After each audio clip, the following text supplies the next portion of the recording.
welcome back to Blind Vision. I'm your host, Caden, and this is part 2 of the holiday conflict. And I know this is late, but here we go.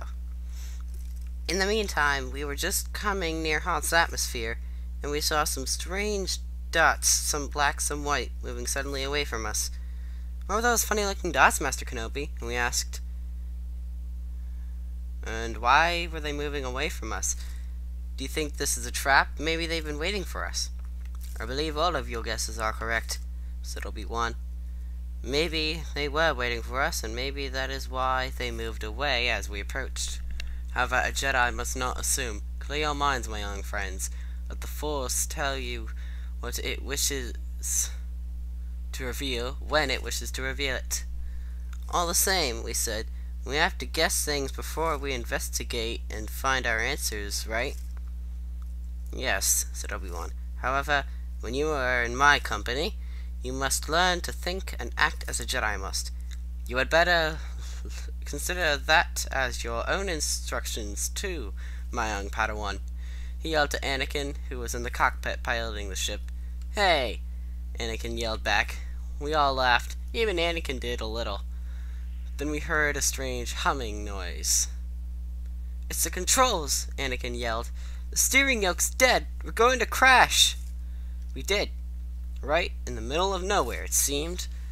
We crash-landed into a high, deep snowdrift. The ship landed nose down and slightly to the right, which just happened to be where one of the ship's emergency exits was located, which popped open, and plop, we all fell out into the snow and cold of Hoth. All right, Miss Garen shouted, wiping snow off her face and coat. Who was piloting that ship, and why did they drop us into a giant freezer? Yes, exactly what I would like to know, Anakin, said Obi-Wan, digging himself out from under his Padawan. Sorry, Master, Anakin said sheepishly, and landed on the top of the pile. I thought that we should probably get out of there, and I thought you guys would agree. I mean, think about it. Would you rather have fallen over inside the ship and gotten greater injuries than we've sustained, or fallen into a snowdrift like this and just gotten chilled to the bone?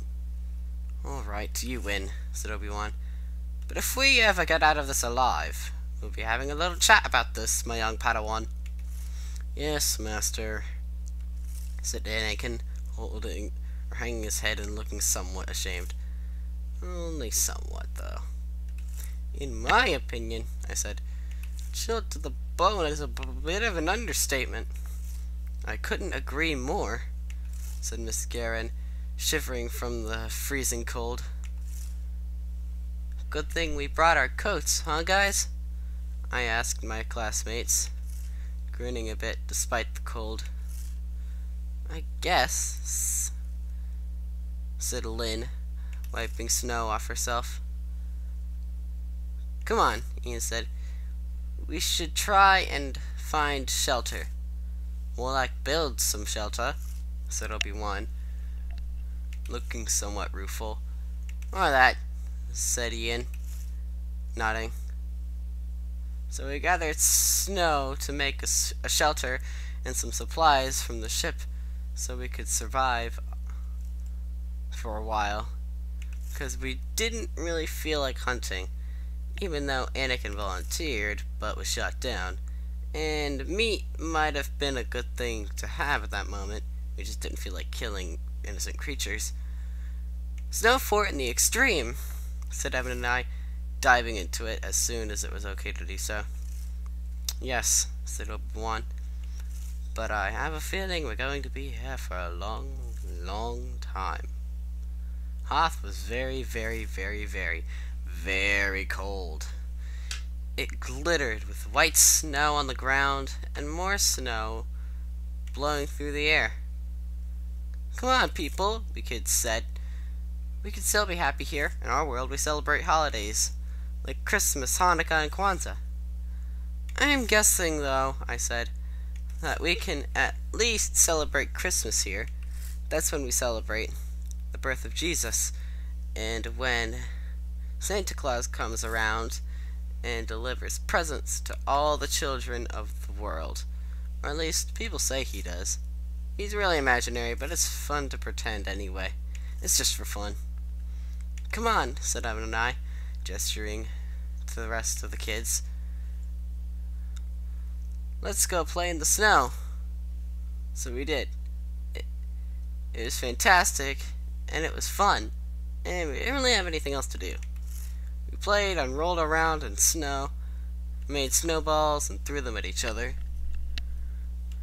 made snowmen, snow women, snow children, and snow anything else we could think of. Even snow angels with lightsabers in their hands. Even throughout all that fun, however, the disturbance grew inside all of us, as if it were stronger or nearer. Or could it be both? Then Dora gave out a yell and called us over to where he was. Do you see that figure in black just beyond that snowdrift? He said, pointing into the distance. It had its hood up, but I think it was spying on us. I agree, said Obi-Wan, nodding gravely. My class and I just nodded at each other and looked at one another, discussing it through the Force rather than words or eye contact. Then we slowly and hesitantly went back to playing in the snow and talking about the holidays.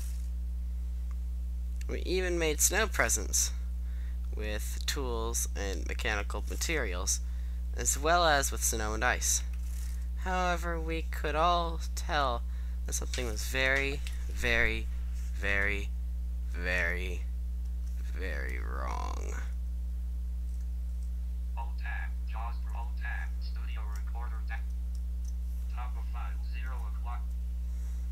Suddenly, Tora gave out a yell, and Tora shrieked.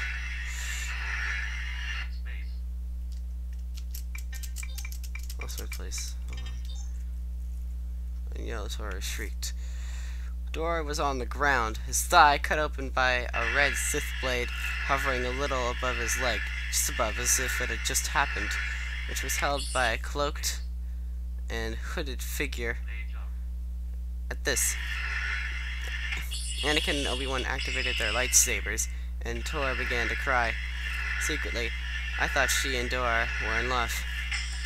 Just then, we realized that we were surrounded by cloaked and hooded figures with drawn lightsabers at the ready. Then we felt the familiar presence more strongly than ever, as another cloaked and hooded figure yelled to the others, Jaim and Jaim Suli, Salomon Prico, Draco Instanzio, Meni, and Jano, Julia, Naluka, and Tenyak Prinsko, you know what to do. Kill them all.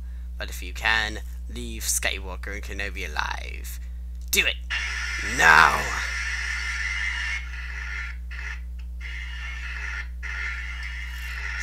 So they did.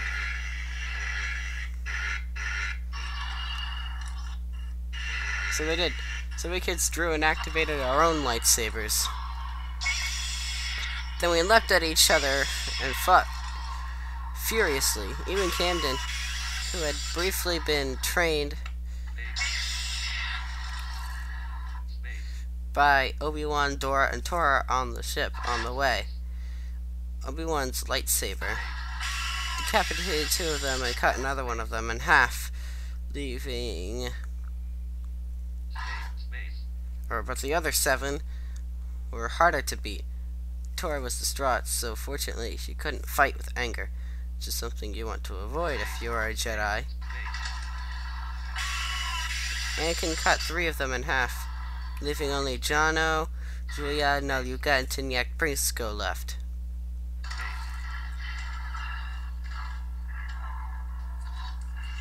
Then Tora leapt into the fray, fighting with smooth and graceful weaving strokes and sweeps with her lightsaber.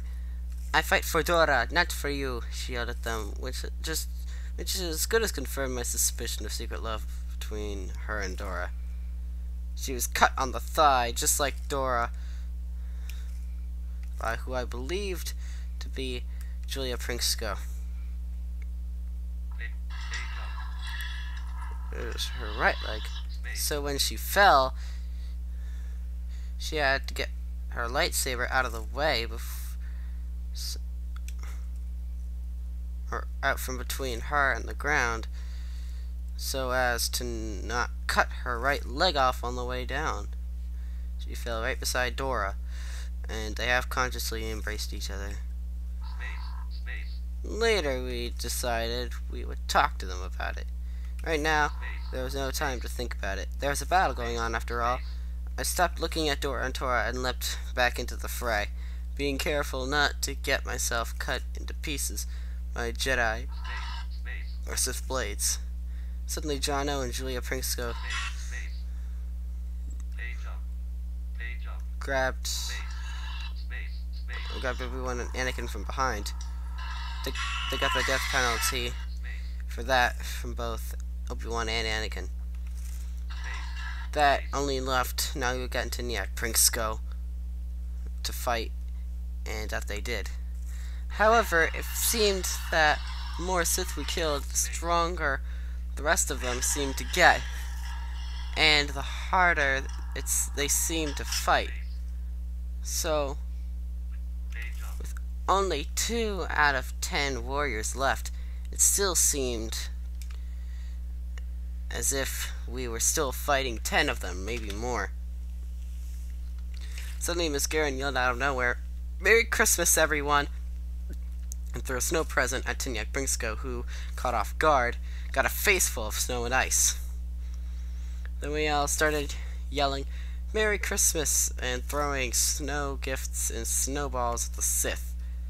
Suddenly, the familiar presence was back, and it yelled at now you got Tiniak Prinksco, "What is going on here?"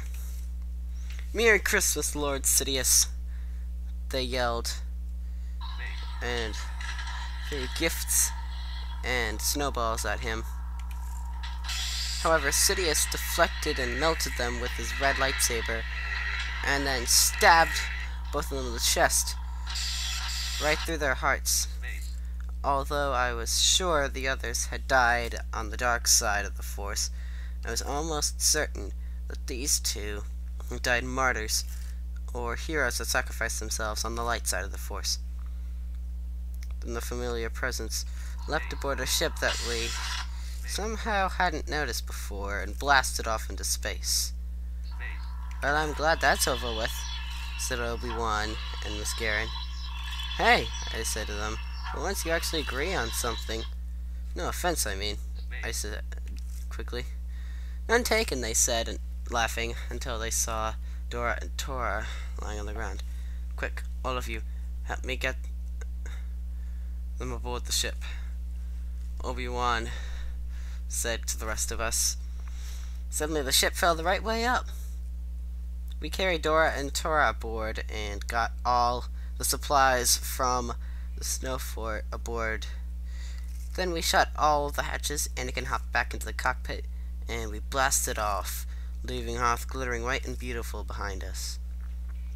However, after we had gotten out,